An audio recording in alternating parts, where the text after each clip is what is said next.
Entonces, nuestro tema estudia los Gálatas y hablaremos acerca de el saludo. La estructura de la carta o de las cartas en general, hablando del Nuevo Testamento, es más o menos la siguiente. Tiene una apertura, unas palabras de agradecimiento, el cuerpo de la carta y el cierre. En esta ocasión, la epístola a los Gálatas no tiene agradecimiento, pero sí tiene una apertura que es del verso 1 al verso número 5. La apertura presenta el nombre del autor. En el verso número 1 dice Pablo, apóstol. Entonces, ¿quién es el autor de esta carta? El apóstol Pablo. Luego también presenta los destinatarios a quien va dirigida la carta. Eso está en el verso número 2. Finalizando, dice a las iglesias ¿de dónde? Entonces la carta es específicamente para las iglesias en Galacia. En el verso número 3 presenta un saludo. Ese es más o menos el orden en que siempre se encuentran las cartas, o por lo menos en aquel tiempo era la forma en cómo se escribían. En el verso 3 presenta el saludo de Pablo y dice gracia y paz a vosotros, o sean a vosotros. Ya desde el verso número 6, capítulo 1 hasta el capítulo 6, verso 15, tenemos el cuerpo, el contexto como tal de la carta, y el cierre lo encontramos en los últimos 3 versos, que es 16 al 18 del capítulo 6. Generalmente los versos o el cierre tiene una exhortación, tiene unas palabras de agradecimiento, tiene como como algo último que el apóstol quiere dejar pendiente, saluda a algunas personas, amén, agradece a Dios o termina con una alabanza. Pero hoy vamos a hablar acerca del verso 1 al verso 5 de el saludo. Gloria al nombre del Señor. En el verso número 1, quiero que lo leamos juntos. Dice: Pablo, apóstol, no de hombres ni por hombre, sino por ¿quién? Y por Dios el Padre, que lo resucitó de los muertos. Pablo se presenta como un apóstol escogido por Jesucristo y por Dios el Padre. Vamos a ver una diapositiva allí, hermano David, me hace el favor. Y en esta diapositiva es el verso interlineal, es decir, está el verso en griego. La parte de arriba en verde es el griego, es decir, el original como se escribió, y luego la parte como en vino tinto o rojo es la traducción literal. Luego los escritores en medio de conjugar algunos verbos y demás y conectores, entonces lo tenemos como tenemos la versión 60. Pero la traducción original sería algo así: Pablo, emisario, no desde hombres ni a través de hombre, sino a través de Jesús, ungido, y de Dios Padre, él habiendo levantado a él fuera de los muertos. Esta porción o en esta forma de verlo así en el griego, en la traducción literal, nos permite entender un poquito mejor el verso. Pablo lo que le está diciendo a la iglesia es esto: yo soy apóstol, no porque se hizo una reunión entre varios y yo estaba allí y dijeron enviemos a Pablo como un apóstol. Por eso dice, déjalo otra vez por favor, Pablo, emisario, no de hombres, perdón, no desde hombres ni a través de hombre. Y luego dice, a mí tampoco vino un hombre y me puso la mano y me dijo, recibe el ministerio de apóstol, ahora eres un apóstol, eres ungido como apóstol, ve y predica. Pablo está diciendo entonces, repito, soy un emisario no desde los hombres ni a través de hombres, sino a través de Jesús ungido o de Jesucristo. Pablo está diciendo, yo tuve un encuentro con Jesús y Jesús mismo me ungió a mí y me envió a mí y me dio una misión de ir a predicar el evangelio. Amén. Esa es la forma en como Pablo inicia esta carta. Pero hay una palabra importante que Pablo menciona allí y es apóstol. La palabra apóstol quiere decir alguien delegado, enviado. Allí dice emisario o comisionado. Pero en el término del contexto bíblico se refiere específicamente a alguien que es embajador del Evangelio de Cristo. Apóstol es un título modesto, pero admirable. Un hombre que expresa notable humildad con justa grandeza. No es similar a los apóstoles que hoy día se ven. Hoy día cuando se habla de apóstoles, la gente quiere ser apóstol porque quiere decir que es como lo máximo, como lo mejor. Al apóstol hay que abrirle camino, hay que hacerle la venia, hay que reverenciarlo. Es como si fuera lo mejor de lo mejor. Así que el término apóstol actualmente más bien ha bajado de nivel, porque en el contexto en el que está ocurriendo esto, el apóstol es uno enviado y tenía dos características. El nombre de apóstol era algo de mucho respeto, de mucho temor. Cuando hablaban de que venía el apóstol, hermano, eso era algo maravilloso. Que venga el apóstol era una gloria tremenda de parte de Dios. Así que era algo de mucha honra. Pero había una característica también en el apóstol, y es que era humilde. ¿Cuántos nos gusta ser humildes? A veces nos gustan los privilegios, pero cuando se nos otorgan ciertos privilegios, en vez de ser humildes, nos volvemos orgullosos y altivos. Y Jesús, que fue el top de todos los ministerios, él mismo dice: aprendan de mí que soy el mejor apóstol. ¿Dijo eso? ¿Qué dijo? Que soy manso y humilde de corazón. Así que los discípulos de Jesús, una de las últimas lecciones que Jesús les da es de humildad cuando le lava los pies, porque aún les quedaba algo en el corazón, como quién será el mayor, quién será el más grande. Y Jesús le dice: no, el que quiera ser el más grande tiene que ser el más pequeño. Así que ellos procuraban la humildad. Esto caracterizaba a un apóstol. Y el apóstol, siendo humilde, se consideraba un siervo, a alguien que servía. Esto Jesús se los había enseñado, ya que él era enviado por alguien y dependía de ese que lo envió. Si algo hemos aprendido nosotros ministerialmente, y creo que también usted lo ha aprendido, es que podemos tener muchos planes y tal vez son muy buenos. Podemos rodearnos de buenas personas, tal vez económicamente. Podemos tener un buen empleo y buenos recursos, pero si no tenemos el favor de Dios, no sirve de nada. Podemos tener una hermosa familia, una buena casa, un carro, una moto, una buena economía, pero si no tenemos el favor de Dios, la casa es como un infierno. Entonces hemos entendido que si tenemos a Dios, lo tenemos todo, aunque para los de afuera no tengamos nada. ¿Cuántos bendicen al Señor? Luego continúa en el verso 2, después de Pablo decir que es un apóstol y que Jesús lo ha escogido y el Padre para esto, dice: y a todos los hermanos que están conmigo, a las iglesias de ¿quién? De Galacia. Habían varios hermanos con Pablo a la hora de él escribir esta carta. Eso quiere decir que los que estaban con él también estaban de acuerdo a esto. Resulta que las cartas no era que un día se sentaba Pablo y el Espíritu Santo lo tomaba y empezaba a escribir. Toda la escritura es inspirada por Dios, pero no funcionaba así.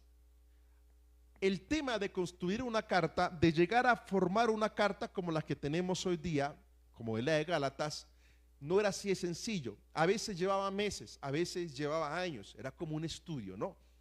Pablo tenía sus apuntes y de momento, cuando llegaba el momento, el Señor le decía: es hora, y empezaba a redactar.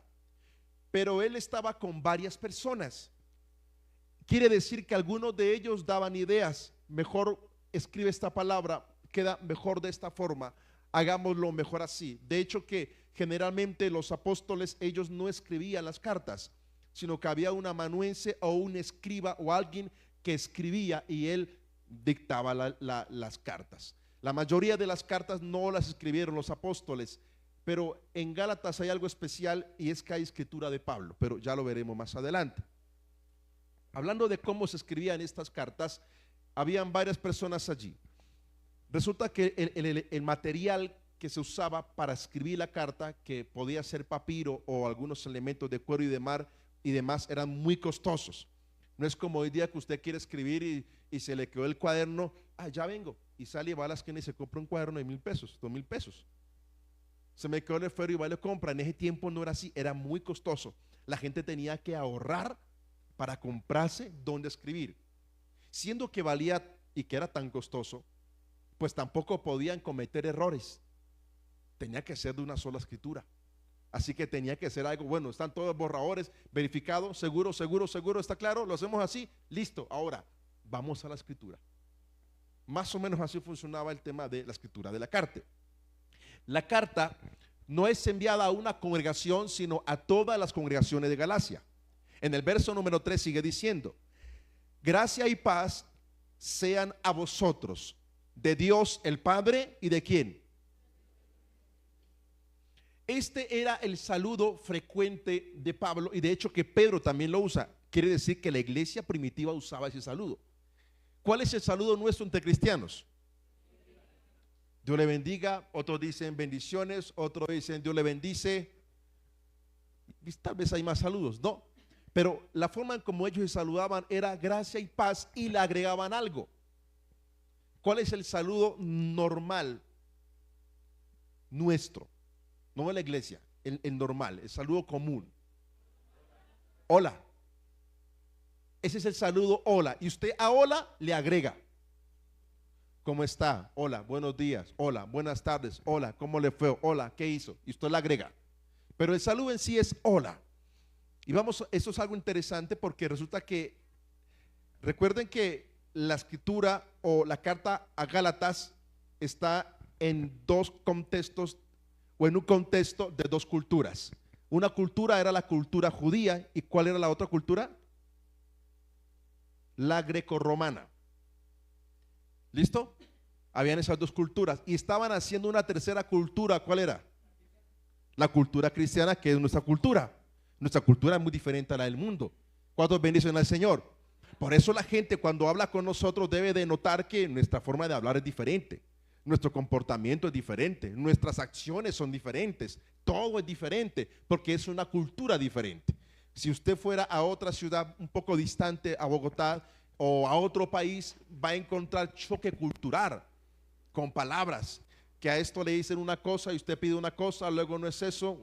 Recuerdo hace muchos años, la primera convención que fui a Armenia, yo entré, allá hablaba mucho el café, ¿no? O sea, mucho el café. Entonces yo, con la curiosidad, ¿será que aquí es mejor el café? ¿Será diferente? ¿Será algo diferente? Y yo fui y me pedí un perico. Acá le decimos perico, ¿no? Entonces yo agarré me da un perico. Y hay un muchacho, el muchacho como: un perico. Yo sí, un perico. Entonces luego fue y se lo dijo a la señora: no, que él quiere un perico.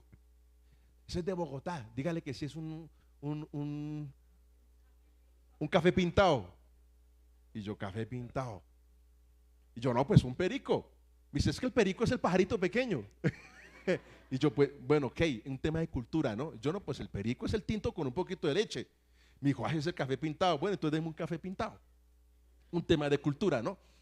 Y eso, entonces, habían dos culturas, la judía y la grecorromana.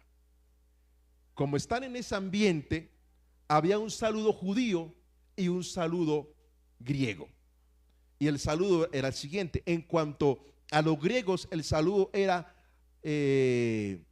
kairein, que viene de la palabra caris, que viene a ser gracia. Es decir, el saludo de ellos era gracia. Esa era la palabra. Como nosotros decir hola. Y a ese hola le agregaban. Entonces tenemos el gracia. Y los judíos, la palabra que usan los judíos es shalom, que es paz. Entonces, paz, y le agregan: paz a vosotros, paz a esta casa, paz a tu familia, paz en tu día. Le agregaban, ¿no? Entonces mire la diferencia, ¿no? Entonces, si unimos esos dos, tenemos gracia y paz. Sin embargo, en el Nuevo Testamento, la palabra gracia representa el amor de Dios por el ser humano pecador. Y la palabra paz representa el resultado del amor de Dios que ha recibido una persona. Es decir, cuando una persona recibe la gracia de Dios, El resultado es que hay paz en él. ¿Cuántos tenemos la paz del Señor? Entonces, ¿qué hace Pablo y qué hace Pedro y demás? Toman el contexto, las culturas, toman las palabras y le dan un significado mucho más grande y tiene un valor dentro de la iglesia. Usted mira que la gente de afuera también dice: Dios le bendiga, que Dios me lo bendiga, que Dios lo guarde, porque ya es un saludo común. Y alguno dice: pero ¿por qué si eso es de la iglesia? Eso hace parte de la cultura. Amén. Quiero que veamos rápidamente, vámonos a Corintios, y quiero que notemos el saludo de Pablo. Corintios, primera Corintios, en la primera parte, primera Corintios capítulo 1. Bueno, en Romanos capítulo 1 también está, en todas las cartas está, solo quiero que veamos que era un saludo muy frecuente. Romanos capítulo 1, verso número 7. Dice: a todos los que estáis en Roma, amados de Dios, llamados a ser santos, gracia y paz a vosotros de Dios nuestro Padre y del Señor Jesucristo. Luego en la primera Corintios encontramos en el capítulo 1, en el verso 3, dice: gracia y paz a vosotros de Dios nuestro Padre y del Señor Jesucristo. En la segunda carta a los Corintios, capítulo 1, verso 2, dice: gracia y paz a vosotros de Dios nuestro Padre y del Señor Jesucristo. Ya lo vimos en Gálatas. En Efesios 1, verso 2 dice: gracia y paz a vosotros de Dios nuestro Padre y del Señor Jesucristo. En la primera carta de Pedro, que ya salimos de Pablo y vamos ahora con Pedro, vamos a verlo. Primera de Pedro, algunos dicen: ¿dónde está? ¿Dónde está? Bueno, más adelantico. Primera de Pedro capítulo 1, que me fue Santiago. Primera de Pedro capítulo 1, en el verso, ya le digo, verso número 2. Finalizando, bueno, dice: elegidos según la presencia de Dios Padre en santificación del Espíritu, para obedecer y ser rociados con la sangre de Jesucristo. Gracia y paz, o sean ¿qué? Multiplicada. Entonces el saludo de ellos era gracia y paz, y le agregaban algo más. Y el nuestro es: Dios le bendiga. Alguien decía una vez por ahí, escuchaba yo: Dios le bendiga y le dé salud. Y era su saludo frecuente. A diferencia de las otras cartas de Pablo, generalmente cuando él decía gracia y paz a vosotros, en el nombre del Padre de nuestro Señor Jesucristo, o de Dios Padre y del Señor Jesucristo, cuando Pablo decía esto, después de decir esto, comenzaba con el mensaje. Pero en esta ocasión Pablo no comienza con el mensaje. Volvemos otra vez a Gálatas, el capítulo 1. En esta ocasión, en el verso número 4, Pablo le agrega algo especial, y es que le agrega un toque de la libertad. Habla de la libertad, lo deja ahí y luego sigue con todo el estudio. Pero es curioso que Pablo mencione la libertad. Vamos a analizarlo. Verso número 4. Leamos desde el verso 1 al verso 4. Pablo, apóstol, no de hombres ni por hombres, sino por Jesucristo y por Dios el Padre, que lo resucitó de los muertos, y todos los hermanos que están conmigo a las iglesias de Galacia. Gracia y paz sean a vosotros de Dios el Padre y de nuestro Señor Jesucristo, el cual se dio a sí mismo por nuestros pecados, para librarnos de ¿qué? Conforme a la voluntad de Dios y Padre. Entonces el verso número 3, hablando de la gracia de nuestro Señor Jesucristo, lo conecta con el 4, hablando de él mismo. De hecho, que la escritura, cuando ellos escriben la epístola o la carta, ellos no usan como nosotros tenemos hoy día, que tenemos títulos o subtítulos, que tenemos capítulo 1, 2, 3, en este caso 6 capítulos, y que hay unos versos que son subdivisiones del capítulo. Pues en esa ocasión era una sola escritura. Entonces no había ni capítulos ni versos. Considerando eso, el pasaje, el verso 3 y 4 es uno solo. Gracia y paz sean a vosotros de Dios el Padre y de nuestro Señor Jesucristo, el cual se dio a sí mismo. ¿Por qué? Y mire lo que dice: ¿para qué? Del presente siglo, y le da un énfasis a ese siglo. ¿Qué es? ¿Cómo es ese siglo? Y luego finaliza diciendo: conforme. Resulta que casi todos los judíos de esa época dividían la historia en dos eras principales. Estaba la era donde estaba el gobierno de los malos o del diablo a través de los imperios, en este caso Roma. Y estaba la era donde Dios era el gobernante y nadie podía hacerle frente, algo así como el reino milenial. Ese era el concepto que ellos tenían, el siglo bueno y el siglo malo. Y Pablo está diciendo, Jesús vino a libertarlos en medio, o darle libertad en medio de este siglo malo o del maligno.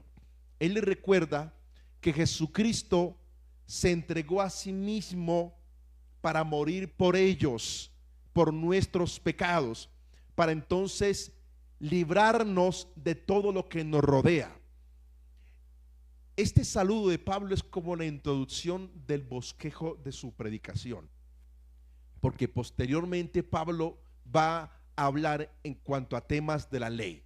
Recuerden que algunos maestros judeocristianos vienen y quieren enseñar la ley a la iglesia gentil cristiana para que ellos la cumplan y así puedan ser salvos.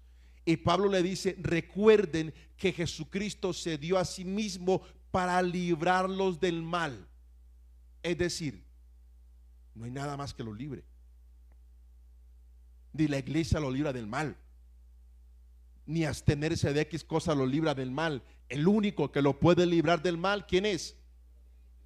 Posteriormente en la carta a los Corintios 5:27, Pablo está diciendo, dice, si alguno está en Cristo, y él dice, todas las cosas viejas han pasado y he aquí todas son hechas nuevas. Entonces la razón y la importancia y lo que necesita la iglesia no son leyes.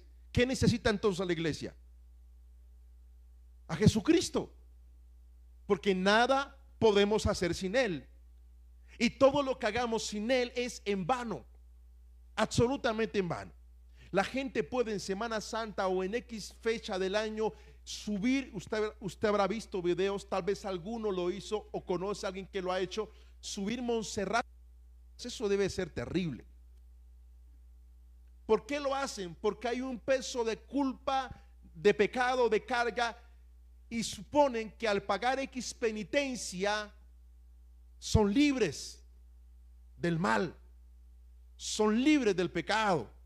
Y Pablo les empieza diciendo, Jesús se entregó a sí mismo por nuestros pecados para librarnos del presente siglo malo. Nada de eso te puede librar sino solamente el Señor Jesucristo. ¿Cuánto le damos a Él la gloria? Pablo está diciendo que ese es un tiempo dominado por el diablo. Por favor, vaya a Colosenses capítulo 3, verso 13 y 14. Y mientras tanto yo le leo 2 Corintios 4:4, que dice, el Dios de este siglo cegó el entendimiento de los incrédulos para que no les resplandezca la luz del evangelio. ¿Qué está diciendo Pablo? La gente en el mundo anda ciega, la gente en el mundo anda sorda, la gente en el mundo está muerta porque no tiene a Dios, y el diablo se ha encargado de atarlos para que no puedan ir a buscar a Dios, de tapar sus oídos para que no escuchen la predicación, de cegarlos para que cuando vean los milagros no puedan entender, de cerrarles el entendimiento para que cuando la palabra se les predique no puedan recibir luz de ella. Pero luego vemos en Colosenses, le dije, capítulo 3, verso 13 y 14, dice,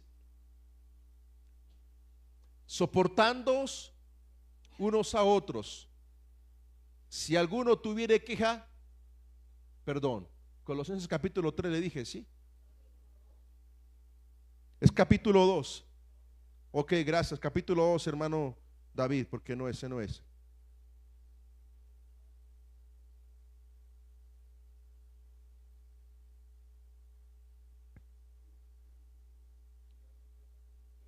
Deme un segundo, yo me ubico aquí en mi Biblia.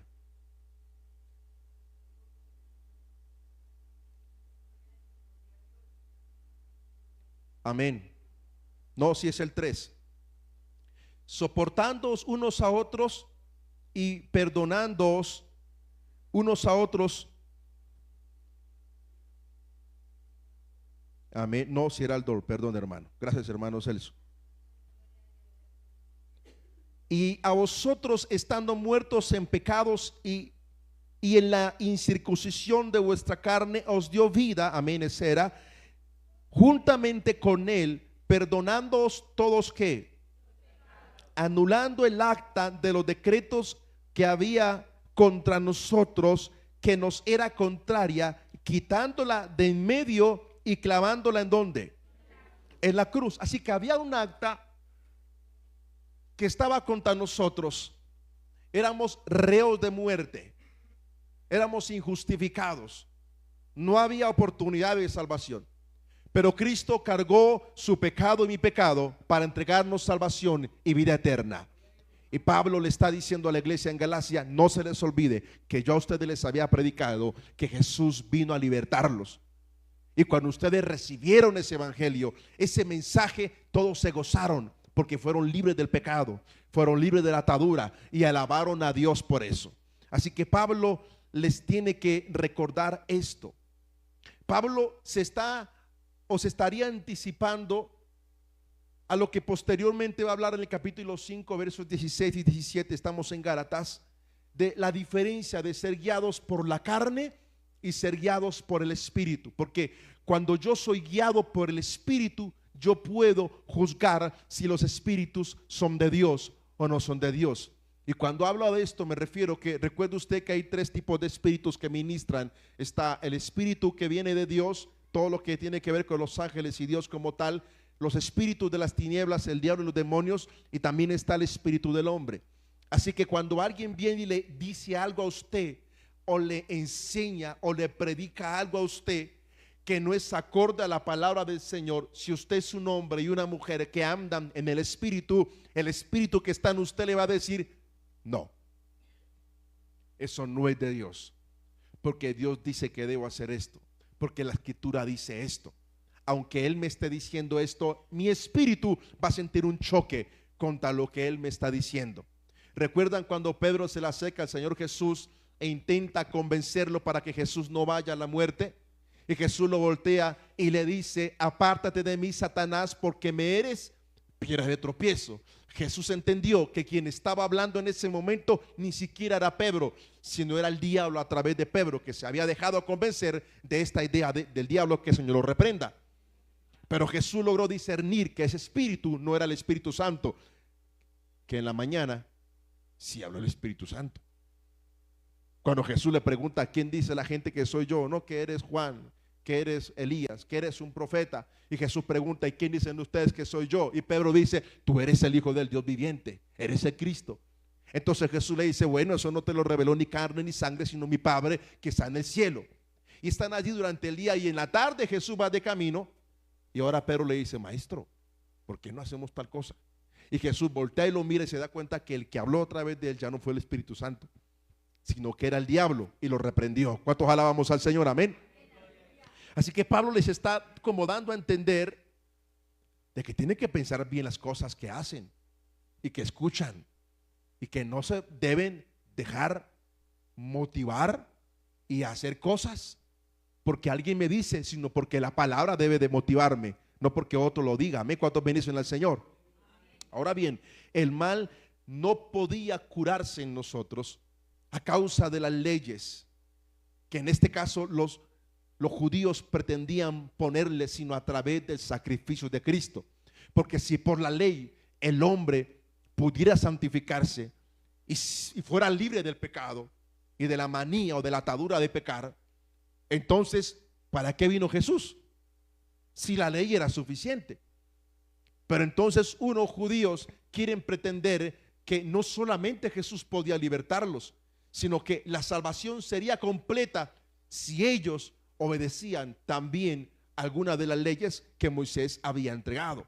Pero mire que finalizando, estamos en Gálatas capítulo número 1, finalizando el verso 4, dice: conforme a la voluntad de nuestro Dios y Padre. Pablo está afirmando que esta es la voluntad del Padre. ¿Cómo así? ¿Cuál es la voluntad del Padre? Que yo sea libre por Jesucristo, no por la ley.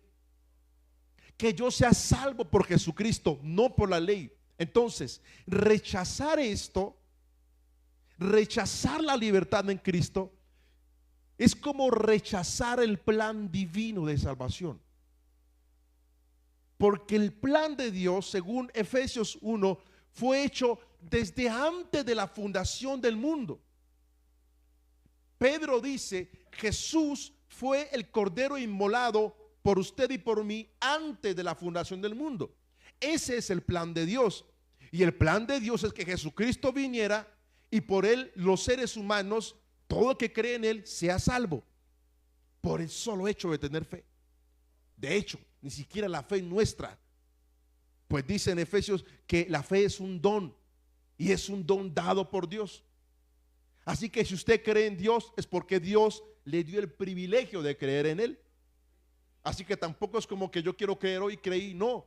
Si creemos en él es porque él nos dio esta bendición de poder creer en él. ¿Cuántos bendicen su nombre?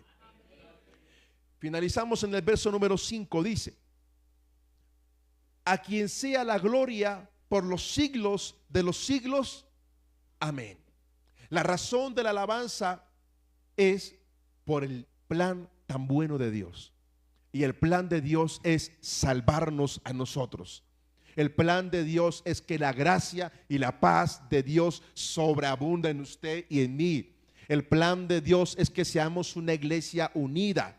El plan de Dios es que reconozcamos la voluntad perfecta de Dios. Al Padre debe ser dada la gloria, la alabanza y la adoración por los siglos de los siglos. Amén. ¿Cuántos bendicen su nombre? Eso es lo que Pablo está diciendo. A él debemos darle la gloria por los siglos de los siglos. La segunda parte o el segundo punto de la predicación es la exhortación de Pablo para volver al evangelio de la gracia. Escuche esto. La gracia, ¿para quién fue dada? Porque Jesús vino a los suyos y los suyos no le recibieron. Y como no le recibieron, aquellos que a él le reciban, les da el privilegio, la potestad, el derecho, la gracia, el favor de que sean llamados sus hijos. Entonces dice Pablo, gracias a que los judíos no quisieron el evangelio, pues ahora Jesús me ha enviado a mí a predicar a los gentiles el evangelio que ellos despreciaron. Entonces, ¿para quién es la gracia? Obviamente también para los judíos, ¿no? Pero ¿cuál es el enfoque de la gracia? Para los gentiles. Y ahora lo segundo que veremos es la exhortación de Pablo a volver al evangelio de la gracia. Note algo interesante. Al inicio de las cartas, de cada una de las cartas de Pablo a las diferentes iglesias, él se refiere a la congregación como a los santos. Volvamos a hacer la tarea de ahorita, el ejercicio de ahorita. Romanos capítulo 1, verso número 7. Romanos 1, 7, búsquelo por favor.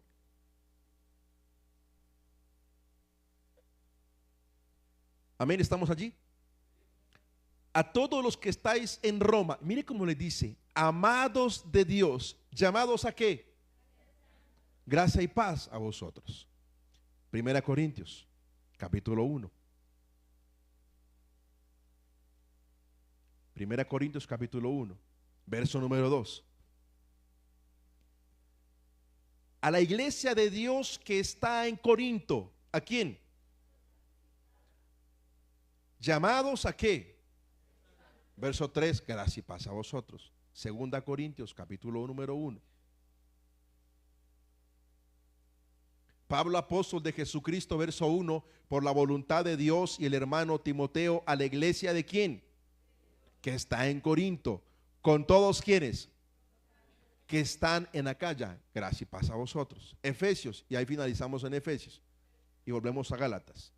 Efesios capítulo 1. Lo mismo dicen las demás cartas, lo mismo escribe también Pedro. Efesios capítulo 1. Pablo, apóstol de Jesucristo por la voluntad de Dios. ¿A quién? A los santos y fieles en Cristo Jesús que están en donde. Y luego dice gracia y paz a vosotros. Pero volviendo a Gálatas, Pablo No dice eso. Se dice que la epístola a los romanos salió de la cabeza de Pablo o de la mente de Pablo, obviamente inspirada por el Espíritu Santo, pero que la epístola a los Gálatas salió del corazón del Pablo. Por eso en la epístola a Gálatas tenemos la escritura de Pablo, y en las demás hay escritores o escribas que escribían por él. Pablo en la carta a los Gálatas sacó todo su amor y toda su pasión por el evangelio y demostró todo su amor por una iglesia. Pero a esta iglesia en Gálatas, en el saludo de Pablo a la iglesia, Pablo no les habla como la iglesia de Dios, o como a los llamados a ser santos o santificados, o como a los santos. Por el contrario, la carta de Pablo tiene un tinte de enojo. ¿Quieren saber por qué?